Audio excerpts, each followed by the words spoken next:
तर आपल्यासोबत या संदर्भात सविस्तर अपडेट देण्यासाठी आमचे प्रतिनिधी गणेश खवडे जोडले गेलेले आहेत। गणेश, आपण पाहतोय 21 मूळ पादुकांचा जो रथ आहे तो आता निघालेला आहे। पुढे नेमका कशी योजना असणार आहे आणि कोण कोण त्या ठिकाणी उपस्थित आहे, सविस्तर अपडेट या कार्यक्रमासंदर्भात।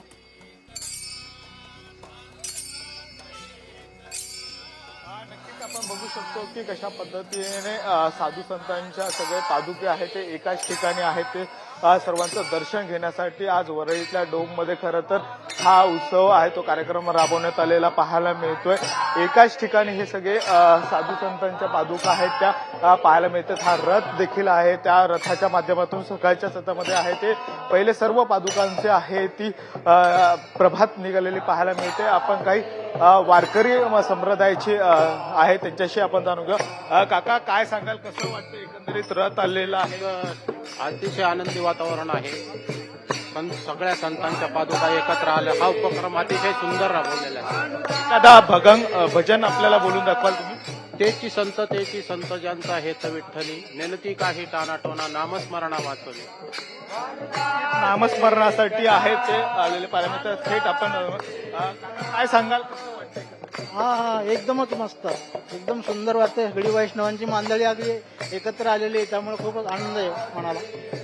वेगवेगळ्या ठिकाणी खरं तर पादुकांचं हे दर्शन घ्यायला जायला लागतं, मात्र एकाच ठिकाणी आज सगळ्यांना पादुकांचं दर्शन। सकाळ समूहाचं मानव तेवढं उपकार कमीच आहे, कारण सगळ्या लोकांना शक्य नसतं सगळ्या ठिकाणी जाऊन दर्शन घेणं। आज सगळे एकाच छताखाली सगळ्या पादुकाचं दर्शन सगळ्या मुंबईकरांना होणार आहे, खूपच आनंद आहे। मुंबईकरांना एक वेगळा आनंद होणार आहे, एकाच ठिकाणी होतं। काय सांगा? संतांची मांदियाळी ही आलेली आहे। सगळ्या महाराष्ट्रातील ही महाराष्ट्राची भूमी संतांची भूमी आहे। धन्य आम्ही जन्माला आलो, दास विठोबाचे झालो।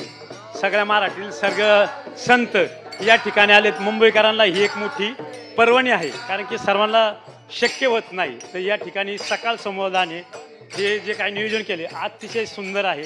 त्यांना आमच्या सर्व वारकरी संप्रदायाच्या वतीनं जेवढे धन्यवाद द्यावं तेवढे कमीच आहे। रामकृष्ण। एकाच ठिकाणी आल्यामुळे कुठेतरी एक उत्साहाचं वातावरण पाहायला मिळतं। सकाळ समूहाच्या माध्यमातून खरं तर सर्व मुंबईकरांना देखील एकाच ठिकाणी आहे त्या सर्व पादुकांचं दर्शन आहे ते घ्यायला मिळणार आहे। निश्चितच धन्यवाद गणेश, दिलेल्या सर्व सविस्तर अपडेट्ससाठी आणि त्या ठिकाणची ही दृश्य आमच्यापर्यंत पोहोचवण्यासाठी। एकंदरीत आपण बघतोय मुंबईमध्ये 21 मूळ पादुकांचा रथ जो आहे तो आता निघालेला आहे। 21 संतांच्या मूळ पादुकांचं दर्शन आता मुंबईमध्ये घेता येणार आहे।